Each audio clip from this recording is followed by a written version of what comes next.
എന്താ പറ്റിയേ? ആ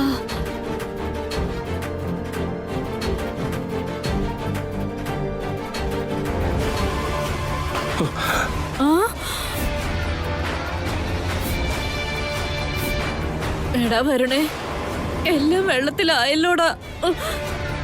പോത്തിനെ പോലെ കിടന്ന് ഉറങ്ങുന്നു നോക്കിക്കേ. വരുൺ, എടാ വരുണേ, നല്ല ഉറക്കമായിരുന്നു, നശിപ്പിച്ച് കളഞ്ഞല്ലോ. ഇത് പള്ളി ഉറങ്ങാനുള്ള സമയമാണോടാ? ഇന്നലെ രാത്രി നീ എന്താ പറഞ്ഞേ? എന്നിട്ട് ഇപ്പൊ എന്താ ചെയ്യുന്നേ? അവരെ അബോധാവസ്ഥയിലാക്കിയിട്ട് എന്തൊക്കെയോ ചെയ്യുന്ന വാചകം അടിച്ചല്ലോ. ഒടുവിൽ നമ്മൾ ബോധം കിട്ട് ഉറങ്ങിപ്പോയില്ലേ? അതിരിക്കട്ടെ, സമയത്രേ?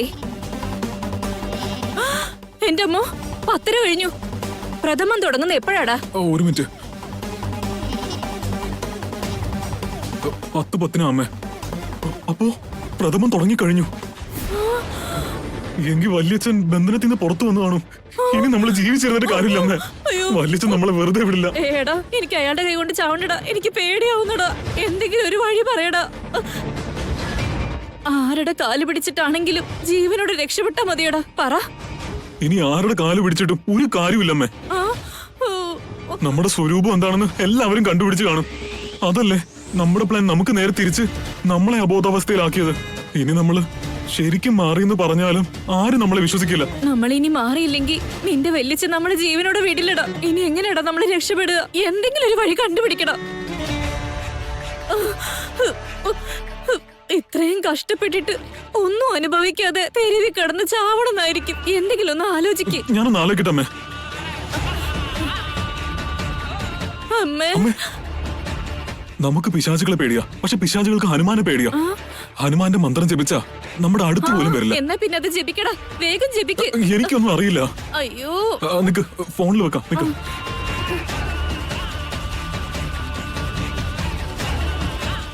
പെട്ടെന്ന് നിക്ക്. താഴെ ഇരിക്കേ, താഴെ ഇരിക്കേ. ജയാഞ്ജനേയ, ശ്രീയാഞ്ജനേയ, പ്രസന്നാഞ്ജനേയ, ശ്രീയാഞ്ജനേയം, ശ്രീയാഞ്ജനേയം, ശ്രീയാഞ്ജനേയ, പ്രസന്നാഞ്ജനേയ, ശ്രീയാഞ്ജനേയ, ശ്രീയാഞ്ജനേയ, പ്രസന്നാഞ്ജനേയ, ശ്രീയാഞ്ജനേയ, ശ്രീയാഞ്ജനേയം, ശ്രീയാഞ്ജനേയം, ശ്രീയാഞ്ജനേയ, പ്രസന്നാഞ്ജനേയ, രക്ഷിക്കണേ. എടാ മഹാഭാവികളെ, ഹനുമാൻ സ്വാമിയെ കണ്ടു പേടിക്കാൻ ഞാൻ പ്രേതാത്മാവൊന്നും അല്ലടാ വിഡ്ഢി. മഹാദേവന്റെ അനുഗ്രഹത്തോടെ ഈ ഭൂമിയിൽ സഞ്ചരിക്കാൻ അനുവാദമുള്ള ഭാഗ്യാത്മാവാടാ ഞാൻ. അതുകൊണ്ട് ഹനുമാൻ സ്വാമിയും എനിക്ക് തുണ നിൽക്കും. ഇനി എന്റെ അടുത്ത് നിന്ന് നിങ്ങളെ രക്ഷിക്കാൻ ആർക്കും സാധിക്കില്ല.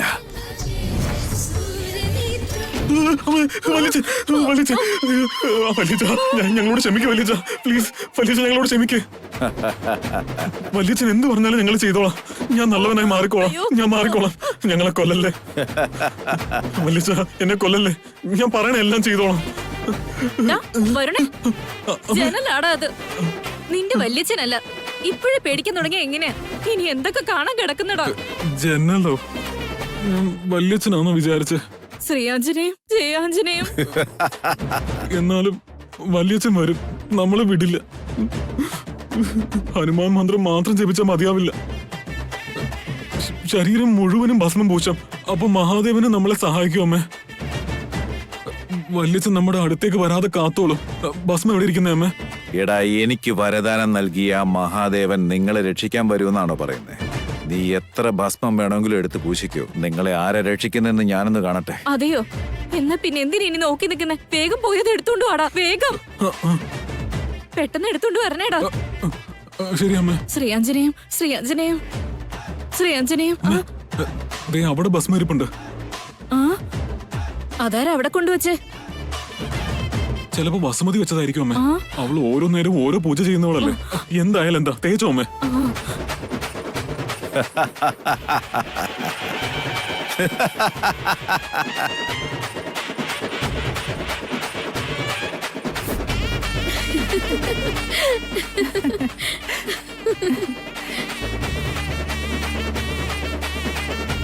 ഇവർക്ക് ബോധം തെളിഞ്ഞ ശേഷം എന്തായിരിക്കും ചെയ്യാ? വേറെന്ത് ചെയ്യാ?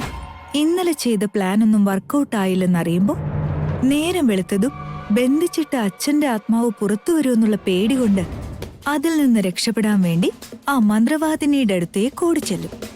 ഇനി അച്ഛന്റെ ആത്മാവ് പുറത്തു വരികയാണെങ്കിൽ വീണ്ടും തളച്ചിടാൻ ആരെക്കൊണ്ടും കഴിയില്ലെന്ന് ആ മന്ത്രവാദിന് നേരത്തെ കൈവിട്ട കേസല്ലേ ഇതേട്ടത്തി. അതുകൊണ്ട് ഇനി അവിടേക്ക് പോവില്ല. ആ മന്ത്രവാദിനിയും സുല്ലിട്ടെങ്കിൽ പിന്നെ ഇവരെ രക്ഷിക്കാൻ ആർക്കും കഴിയില്ല. പിന്നെ എന്തായിരിക്കും ഇവര് ചെയ്യുക? എന്ത് ചെയ്യാൻ? പുറത്തു വന്ന അച്ഛനിവരെ ശല്യം ചെയ്യാതിരിക്കാൻ, വീട്ടിലേക്ക് കയറ്റാതിരിക്കാൻ പഠിച്ച പണി 18 നോക്കും. അത് ശരിയാ. ആരും ആശ്രയമില്ലാത്തടത്തല്ലേ ദൈവത്തിൽ അഭയം പ്രാപിക്കുക. അവിടോട്ട് തന്നെയായിരിക്കും ചെല്ലുക. പക്ഷേ ഒരു ദൈവം പോലും അവർക്ക് സുരക്ഷയ്ക്ക് വേണ്ടി നിൽക്കാൻ പാടില്ല. അച്ഛന്റെ ആഗ്രഹം പോലെ എല്ലാം നടക്കാൻ ഒരു തടസ്സവും ഉണ്ടാവരുത്. അതിന് അവരവരെ കുറിച്ച് മാത്രമല്ലാതെ ദൈവത്തെ വിളിക്കണമെന്ന ചിന്ത പോലും ഉണ്ടാവരുത്. അതിനൊരവസരം ഉണ്ടാവാതെ നോക്കണം. അതിനെന്താ ചെയ്യണ്ടേ?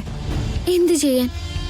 അച്ഛന്റെ ആത്മാവിൽ നിന്നും രക്ഷപ്പെടാൻ മന്ത്രം ചൊല്ലാൻ നോക്കും, ഏലസ് കെട്ടാൻ നോക്കും, ഭസ്മം എടുത്ത് തേക്കാൻ നോക്കും. മന്ത്രങ്ങൾ അറിയാൻ വഴിയൊന്നുമില്ല. ഏലസ് വിചാരിച്ചപ്പ തന്നെ കൈ കിട്ടുകയില്ല. ഇനി ബാക്കിയുള്ളത് ഭസ്മമാണ്. ആ ഭസ്മം തന്നെ അവർക്ക് ശാപമായി മാറണം ഏട്ടത്തി.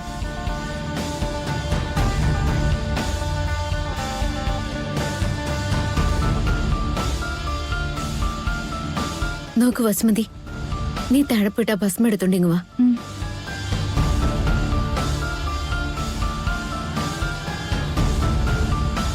ചേച്ചി, ഈ ഭസ്മം എന്ത് ചെയ്യാനാ ചേച്ചി? ആ ഭസ്മത്തിന്റെ കൂടെ വിനെഗർ ചേർത്തിട്ടുണ്ട്. ഇത് ശരീരത്ത് തേച്ച നീറ്റലുകൊണ്ട് ഇരിക്കപ്രതി ഉണ്ടാവത്തില്ല. വേണമെങ്കിൽ ഒന്ന് പരീക്ഷിച്ചു നോക്കുന്നു.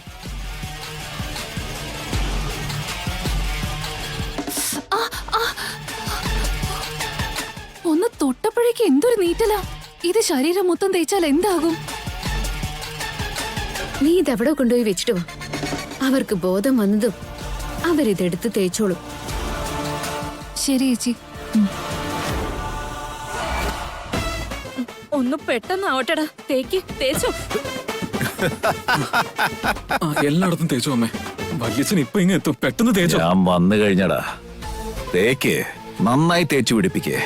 ഇന്ന് ഞാൻ നിങ്ങളെ കാണിക്കാൻ പോകുന്ന നരകം രണ്ടിനും ഒരു പാഠമായിരിക്കും. ശരിക്കും പൂശേ.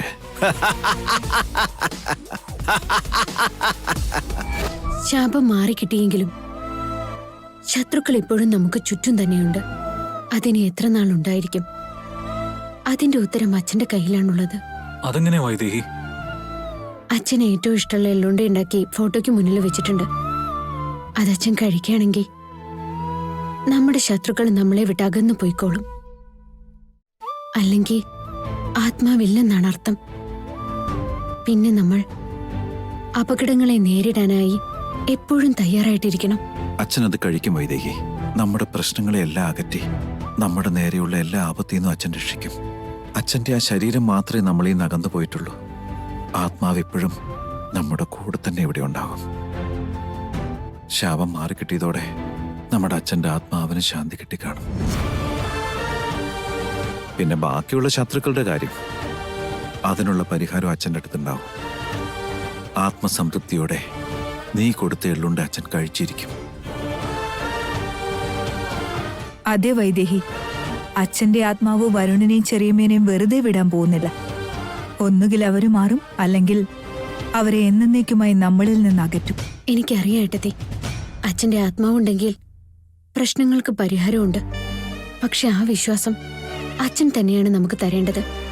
പ്രഥമ തുടങ്ങിയിട്ടുണ്ട്. അച്ഛന്റെ ആത്മാവ് ഇപ്പോൾ ബന്ധനങ്ങളിൽ നിന്നും മോചിതനായിട്ടുണ്ടാവും. ഇപ്പൊ വന്നത് കഴിക്കുകയാണെങ്കിൽ അച്ഛന്റെ ആത്മാവിന് ശാന്തി കിട്ടിയിട്ടുണ്ടെന്നർത്ഥം. നമ്മുടെ ആപത്തും വിലകിപ്പോയി എന്നർത്ഥം.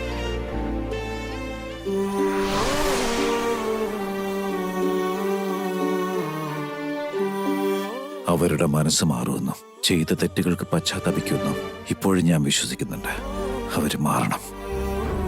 നിങ്ങളെ വിശ്വസിപ്പിക്കാൻ വേണ്ടി മാത്രം ഞാനിത് കഴിച്ചോളാം. എന്റെ ആത്മാവിന് ശാന്തി കിട്ടിയെന്ന് നിങ്ങളെ അറിയിക്കാൻ ഇത് കഴിച്ചോളാം.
അമ്മേ, ഈ എള്ളുണ്ട വളരെ നന്നായിട്ടുണ്ട് കൗസല്യേ. അല്ല ഇതെന്താ അമ്മ കഴിക്കുന്നേ? ആ, നീ കഴിച്ചു നോക്ക്, നല്ല സ്വാദുണ്ട്. അമ്മേ, ഇത് ദാസേട്ടന് വേണ്ടി ഉണ്ടാക്കിയതല്ലേ? സാരമില്ല കൗസല്യേ, അവന്റെ പാതിയല്ലേ നീ കഴിച്ച അവൻ കഴിച്ചതുപോലെ. ദാ കഴിക്കേ. കൗസല്യേ, എത്ര നാളായി എന്റെ കൈകൊണ്ട് നിനക്ക് വല്ലതും തന്നിട്ട്. കഴിക്ക്.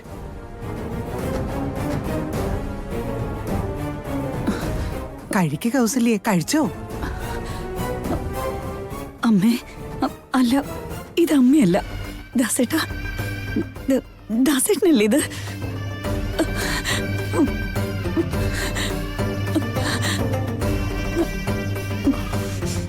എന്റെ ദാസേട്ടനല്ലേ? എന്റെ ദാസേട്ടൻ ശരിക്കും വന്നല്ലേ? ഞങ്ങളെ കാണാൻ എന്റെ ദാസേട്ടൻ വന്നല്ലേ? എന്തെങ്കിലും പറ ദാസേട്ട. വൈദേഹി, മോളെ വൈദേഹി, വൈദേഹി, എന്തു പറ്റിയമ്മേ? വൈദേഹി, ദാ അച്ഛൻ വന്നിട്ടുണ്ട്, നോക്കിക്കേ. അമ്മയുടെ ദേഹത്ത് അച്ഛനുണ്ട്. ദാസേട്ടാ, എന്തൊന്നും പറയാത്ത, എന്തെങ്കിലും ഒന്ന് പറ. കുട്ടികൾ എല്ലാവരും ഉണ്ട്, അവരോടൊന്ന് സംസാരിക്കും.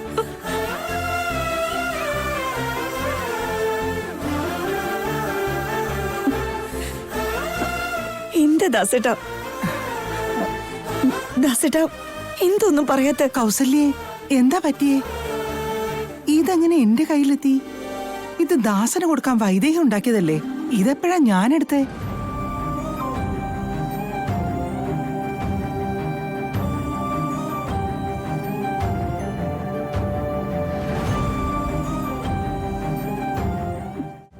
അതങ്ങനെയമ്മ, അമ്മ ഒന്നും അറിഞ്ഞിട്ടില്ല.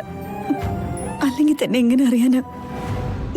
ഇത്രയും നേരം അമ്മയുടെ ദേഹത്തുണ്ടായത് എന്റെ ദാസേട്ടനായിരുന്നു. ദാസേട്ടന് ഇഷ്ടമുള്ളതെല്ലാം കഴിച്ചു. എന്നോടും കഴിക്കാൻ പറഞ്ഞു. എന്ത്? എന്റെ ദാസൻ എന്റെ ശരീരത്തിൽ കയറിയെന്നോ? അതെ അമ്മ, എന്നോട് സംസാരിച്ചു. പക്ഷെ എല്ലാവരെയും വിളിച്ചപ്പോഴത്തേക്കും പോയി കളഞ്ഞു. അപ്പോ നമ്മുടെ അച്ഛൻ ഇവിടെ എവിടെയോ തന്നെ ഉണ്ട്. അച്ഛൻ എവിടെയാ ഉള്ളത്? അച്ഛാ, ദാസ, അച്ഛാ, അച്ഛൻ എവിടെയാ? അച്ഛനോട് ഒന്ന് സംസാരിച്ചോട്ടെ. ഒന്ന് ഞങ്ങളുടെ മുമ്പിലേക്ക് വാ. ഇനി അച്ഛൻ പോയി കാണോ? എന്താ നമ്മളോടൊന്നും സംസാരിക്കാത്തെ? ഞങ്ങളോട് ഇഷ്ടമില്ലാഞ്ഞിട്ടാണോ? ദാസേട്ടാ, കുട്ടികൾ എത്ര കൊതിക്കുന്നുണ്ട്. ഒന്ന് വന്നൂടെ ദാസേട്ടാ? കുട്ടികളോട് എന്തെങ്കിലും ഒന്ന് സംസാരിക്കാൻ. അമ്മേ, അച്ഛന് സംസാരിക്കാൻ കഴിയില്ല. അതിന് അനുവാദം ഉണ്ടായിരുന്നെങ്കിൽ അച്ഛൻ എല്ലാവരോടും സംസാരിക്കില്ലായിരുന്നോ? നമ്മുടെ വിഷമങ്ങൾ അകറ്റാൻ വന്നയാള് ഇവിടെ എവിടെയെങ്കിലും ഉണ്ടെങ്കിൽ നമ്മുടെ സന്തോഷത്തിന് വേണ്ടി നമ്മളോട് സംസാരിക്കാതെ ഇരിക്കോ? അതെന്താ മോളെ അങ്ങനെ? എത്രയോ വർഷം ഇനിയും നമ്മുടെ കൂടെ സന്തോഷമായിട്ട് ജീവിക്കേണ്ടതല്ലായിരുന്നു എന്റെ ദാസേട്ടൻ. എന്നിട്ട് പകുതി വഴിക്ക് പോയി കളഞ്ഞില്ലേ? ആത്മാവിന്റെ രൂപത്തിൽ കൂടെയുണ്ടല്ലോ എന്ന് ആലോചിച്ച് ഒന്ന് സന്തോഷിച്ചതേ ഉള്ളൂ. നമ്മളോടൊന്ന് സംസാരിക്കാൻ പോലും അനുവാദമില്ലാത്തത് എന്തുകൊണ്ടായിരിക്കും?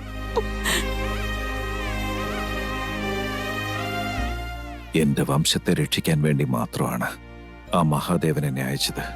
ഞാൻ സംസാരിച്ചുകൂടാ. ഞാനുമായി ബന്ധപ്പെട്ട ഒരു സത്യവും പുറത്തു പറയാനും പാടില്ല. ഇതാ മഹാദേവന്റെ ആജ്ഞയാണ്. പരമേശ്വരന്റെ ആജ്ഞയല്ലേ? അത് അച്ഛനനുസരിച്ചല്ലേ പറ്റൂ അമ്മേ? അച്ഛന്റെ കർത്തവ്യം നമ്മുടെ കുടുംബത്തെയും എന്റെ വയറ്റിൽ വളരുന്ന അടുത്ത തലമുറയെയും രക്ഷിക്കുക എന്നുള്ളതാ. അതിൽ കവിഞ്ഞൊന്നും അച്ഛൻ ഒരിക്കലും സംസാരിക്കരുത്. അച്ഛന് കിട്ടിയ ശക്തി സ്വാർത്ഥ മോഹങ്ങൾക്ക് ഉപയോഗിക്കാനുള്ളതല്ല. ഇത് ശിവാജ്ഞയാണ്. ആ സ്വാമികളും എന്റെ കുഞ്ഞുവാവയും എന്നോടിത് പറഞ്ഞിട്ടുള്ളതാണ്.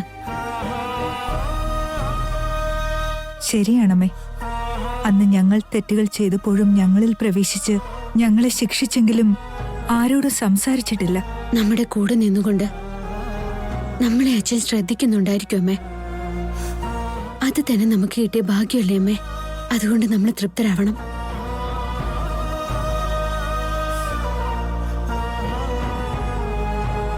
എന്റെ ചോദ്യങ്ങൾക്ക് ഉത്തരം തന്നേ പറ്റൂ എന്ന് പറഞ്ഞാണ് ഞാൻ ആ എള്ളുണ്ടകൾ ഉണ്ടാക്കി വെച്ചത്.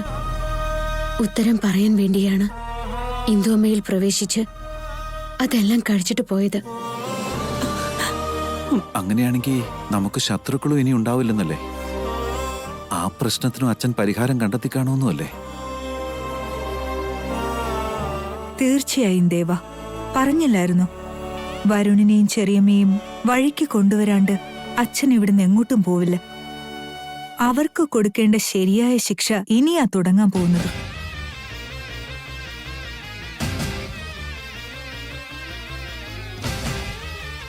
നീ പറഞ്ഞത് ശരിയാണ്.